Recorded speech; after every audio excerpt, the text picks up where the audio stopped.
నిన్నటి దినం వైఎస్ఆర్ పార్టీ సంబంధించిన నాయకులందరూ ఏదో అనంతపురం జిల్లా రాయలసీమ జిల్లాకి ఏదో ఒరుగు పెట్టినామని ఆలోచనతో మా ప్రభుత్వం వచ్చిన తర్వాత రాయలసీమకు అంత అన్యాయం జరిగిందనే ఆలోచనతో చాలామంది నిన్న పర్యటన చేశారు. మన అన్నోళ్ళు కూడా మాజీ ఎమ్మెల్యేలు మాజీ మంత్రులు అందరూ కూడా ఉన్నారు. వాళ్ళు కూడా ఈరోజు మా ప్రభుత్వం వచ్చిన తర్వాత చంద్రబాబు నాయుడు గారి నాయకత్వంలో ఏమేం పనులు జరుగుతున్నాయనేది వాళ్ళ కళ్ళారా కూడా చూసింటారనేది కూడా మాకు కూడా అనిపిస్తుంది. నిన్న చేసిన పర్యటన కూడా చాలా హ్యాపీగా ఉంది. ఎందుకంటే మా ప్రభుత్వం వచ్చిన తర్వాత ఆగిపోయిన ప్రాజెక్టులన్నీ కూడా పూర్తి కూడా ఈరోజు చేస్తున్నాం కాబట్టి అవన్నీ కూడా వాళ్ళు చూసిన దానికి కూడా అందరికీ కూడా వాళ్ళకి థ్యాంక్స్ కూడా మేము చెప్తున్నాం. ఈరోజు మనం ముఖ్యంగా చెప్పాలంటే రాయలసీమకు కానీ ఎక్కడ కూడా అన్యాయం చేసే వ్యక్తి కాదు మా నాయకుడు చంద్రబాబు నాయుడు గారు. వాళ్ళ ప్రభుత్వం వచ్చిన తర్వాత 5 సంవత్సరాల్లో ఎక్కడేసిన గొంగలు అక్కడే ఉండదని ప్రతి ఒక్కరికి కూడా తెలుసు. అక్కడ పోలవరం కానీ రాయలసీమలో చంద్రబాబు నాయుడు గారు ఏవైతే ప్రాజెక్టులు ఇచ్చారో ఆ ప్రాజెక్టులన్నీ కూడా ఆగిపోయిన పరిస్థితులన్నీ కూడా మనం అందరం కూడా చూసాం. ముఖ్యంగా చెప్పాలంటే నా రామగిరి మండలం రాప్తాన్ నియోజకవర్గం రామగిరి మండలం పేరూరులో కూడా దాదాపు 804 కోట్ల రూపాయలు గౌరవ చంద్రబాబు నాయుడు గారు 2017లో కూడా శాంక్షన్ చేస్తే ఆ పనులు కూడా స్టార్ట్ అయితే 2018 నుంచి పనులు కూడా మనం స్టార్ట్ చేస్తే కొంతవరకు పనులు దాదాపు 70% కాలువలు కూడా మనం పనులు చేసాం. రైతన్నలందరూ కూడా అడగంగానే భూములు ఇచ్చారు కాబట్టి ఆ రోజు అన్నీ కూడా పనులు చేసింది మీకు అందరికీ కూడా తెలుసు. కానీ వైఎస్ఆర్ సైకో ప్రభుత్వం వచ్చిన తర్వాత ఎక్కడేసిన పనులు అక్కడే కూడా ఆగిపోయినాయి. ఆగిపోవడం వల్ల ఆ ప్రాంతంలో ఉండే రైతన్నలందరికీ ఈరోజు పంటలు కూడా ఎండిపోతున్నాయి. చీనీ చెట్లు కూడా కొట్టేసే పరిస్థితి ఈరోజు రైతన్నలకు ఏర్పడిందంటే దానికి కారకులు కూడా వైఎస్ఆర్ పార్టీ సంబంధించిన వాళ్ళని కూడా చెప్పొచ్చు. మళ్ళీ అవే పనులే మళ్ళీ మా ప్రభుత్వం వచ్చిన తర్వాత ఈరోజు అదే పేరూరు అప్పర్ పెన్నర్ ప్రాజెక్ట్ పనులు మళ్ళీ మేము స్టార్ట్ కూడా చేసింది మీరందరూ కూడా చూశారు. అదే కాకుండా రిజర్వాయర్లు కూడా 2 సోమరాన్పల్లి రిజర్వాయర్లు కూడా త్వరలో అవి కూడా మేము స్టార్ట్ చేస్తున్నామని కూడా చెప్తున్నాం.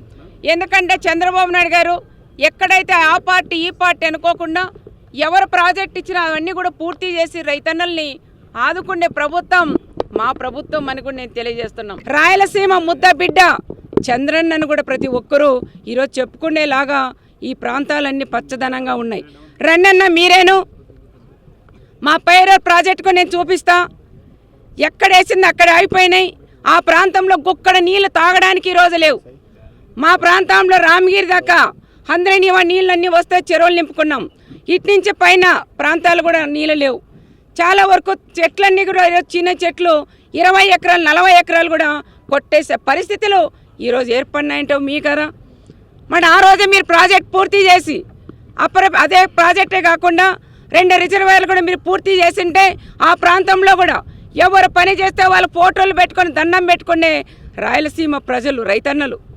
నువ్వు చేసావా నేను చేశానే కాదు, నీళ్ళు ఇచ్చిన ఎవరైతే సరే వాళ్ళని ఒక దేవునిగా గుర్తించే వాళ్ళే రాయలసీమలో ఉండే రైతన్నలన్నీ కూడా ప్రత్యేకంగా తెలియజేస్తున్నాం. ఏది ఏమైనా రాయలసీమ కానీ మన రాష్ట్రంలో ఏవైతే ఉన్నాయో ప్రాజెక్టులు అవన్నీ కూడా పూర్తి స్థాయిలో చేస్తాడని మా నమ్మకం మా నాయకుడు చంద్రబాబు నాయుడు గారి మీద అందరికీ ఉంది. అదేవిధంగా మా అప్పర్ పెన్నర్ ప్రాజెక్టు కూడా పూర్తి అవుతుంది. ఆ ప్రాంతం రైతన్నలందరినీ కూడా కాపాడుతామని కూడా చెప్తున్నాం. అన్ని రిజర్వాయర్లు కూడా పూర్తి చేయిస్తాం. ఒక ద్రోహ అయితే పుట్టకనం ఎన్నో ఏళ్ళ నుంచి కూడా మాకు అందరి కళ. పుట్టకనం కూడా క్యాన్సిల్ చేసి 3 రిజర్వాయర్లు పెట్టారు. సరే పుట్టకనం క్యాన్సిల్ చేశారు, ఆ 3 రిజర్వాయర్లన్నీ కూడా చేస్తే ఆ ప్రాంతాలన్నీ కూడా బాగుంటాయని కూడా ఆలోచన చేశాం. 3 రిజర్వాయర్లు ఒక మట్టి గంపెత్తేలా ఈ పుట్టకనం కూడా క్యాన్సిల్ అయిపోయింది. పుట్టకనంతో దాదాపు మీరు కూడా చూడండి దాదాపు 80 కోట్ల రూపాయల వరకు అక్కడ కూడా జరిగింది. ఆ జరిగిన వర్క్ కూడా క్యాన్సిల్ చేసి మళ్ళా కూడా ప్రాజెక్టులు 3 పెట్టడం ఎంత ద్రోహమో ఒక్కసారి ఆలోచన చేయాల. మీరా రాయలసీమకి ద్రోహం చేసింది మేమా అని వాళ్ళని కూడా క్వశ్చన్ చేస్తున్నాం. దయచేసి ఇలాంటివి ఏదైనా లైనింగ్ వేసినప్పుడు ఎక్కడైనా సరే సరిగ్గా లేదంటే ఇందాక ఛాలెంజ్ చేశారు మా అధ్యక్షుల వారు. అదేవిధంగా ఛాలెంజ్ చేద్దాం. ఎక్కడైనా సరే మా పార్టీ మీ పార్టీ వద్దు. నాసి రకం వర్కలు ఎక్కడైనా ఉన్నా ఎత్తి చూపించండి. ఎవడైనా సరే కాంట్రాక్టరు మెల్లొంచైనా మళ్ళీ కూడా పూర్తి కూడా చేయిస్తామని ప్రత్యేకంగా కూడా నేను కూడా తెలియజేస్తాను.